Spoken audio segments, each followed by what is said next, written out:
சித்தர் பூமி. அனைவருக்கும் வணக்கம். இந்த பஞ்ச சபை ஸ்தலங்கள்ல நம்ம இப்ப அடுத்ததா தெரிஞ்சுக்க போறது ரஜத சபை, அதாவது மதுரை.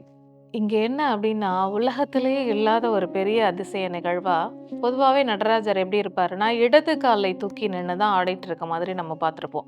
ஆனா இங்க இருக்கிற நடராஜர் மட்டும் தன்னுடைய வலது காலை தூக்கி ஆடிட்டு இருக்க மாதிரியான தோற்றத்துல இருப்பார்.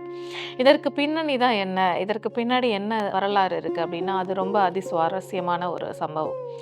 என்னன்னா, ஒரு முறை மதுரையை ஆண்ட மன்னன் ராஜசேகர பாண்டியன். நம்மளுக்கு தெரியும் ஆயக்கலைகள் 64. 64ல 63 கலைகள் அவருக்கு அத்துப்படி. ஒரே ஒரு கலை மட்டும் அவர் கத்துக்கல. ஆனா பக்கத்துல இருக்கிற சோழ நாட்டு மன்னன் 64 கலைகளையும் கத்துக்கிட்டாரு.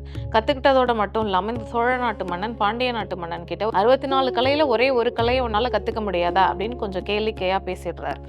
உடனே இந்த ராஜசேகர பாண்டியனும் என்ன பண்றாரு, இந்த 64 கலையில ஒண்ணே ஒண்ணு கத்துக்கல. அது என்னன்னா, அதான் இந்த பரதக்கலை. இந்த பரதக்கலையை நம்ம கண்டிப்பா கத்துக்கணும் அப்படின்னு சொல்லி பரதக்கலையை கத்துக்க ஆரம்பிக்கிறாரு. கத்துக்க ஆரம்பிச்சதுக்கு அப்புறம் கொஞ்ச நாள் போகுது. கொஞ்ச நாள் போனோடனே தான் அவருக்கு தெரியுது, இந்த பரதத்துல இந்த ஒற்றை காலை தூக்கி ஆடும்போது ஒரு சில நிமிடங்களிலே வலி அவரால் தாங்க முடியல. சில நிமிடங்களே இந்த காலை தூக்கி நிக்க முடியல. நீ எப்படிப்பா இவ்வளோ நாட்களா இவ்வளோ வருடங்களா இந்த ஒற்றை காலை தூக்கி நின்று ஆடுற அப்படின்னு நினைச்சிட்டு உடனே எங்க போறாருன்னா, இந்த மதுரை வெள்ளி அம்பலத்துக்கு போறாரு. அங்க யார் இருக்கான்னா, இந்த நடராஜ பெருமான் இருக்காரு. அவர்கிட்ட போய் கையை கூப்பி வேண்டுறாரு, இறைவா காலை மாத்தி ஆடு, சில நிமிடங்கள்ல நின்ற எனக்கே கால் வலி தாங்க முடியலப்பா, நீ இப்படி நிக்கிறத பார்த்து எனக்கு கால் வலிக்குது, என்னால நிச்சயமா தாங்கிக்க முடியல, காலை மாத்தி ஆடு அப்படின்னு கேக்குறாரு. அந்த சிலை கொஞ்சம் கூட அசைஞ்சு கொடுக்கல அவருக்கு. உடனே என்ன பண்றாரு, நீ இப்ப காலை மாத்தி ஆடலை அப்படின்னா உன்னுடைய சந்நிதியிலேயே நான் என்னோட தலையை வெட்டி என்னோட உயிரை மாச்சுக்கிறேன் அப்படின்னு சொல்லி தன்னோட வாளை வேகமா உருவி எடுக்கிறாரு. அப்படி எடுக்கும்போது இந்த நடராஜர் சிலைக்கு என்ன ஆகுதுன்னா, இடது காலை கீழே வச்சுட்டு வலது காலை தூக்கி நின்று ஆடுற மாதிரியான தோற்றத்துல இருக்காரு.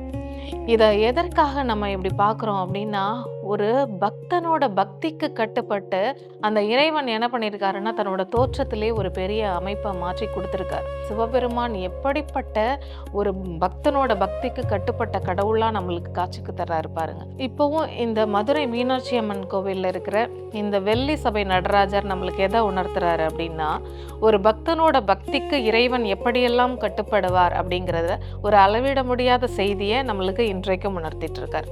நன்றி, வணக்கம்.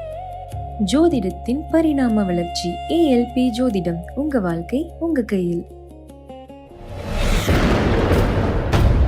சித்தர் பூமி.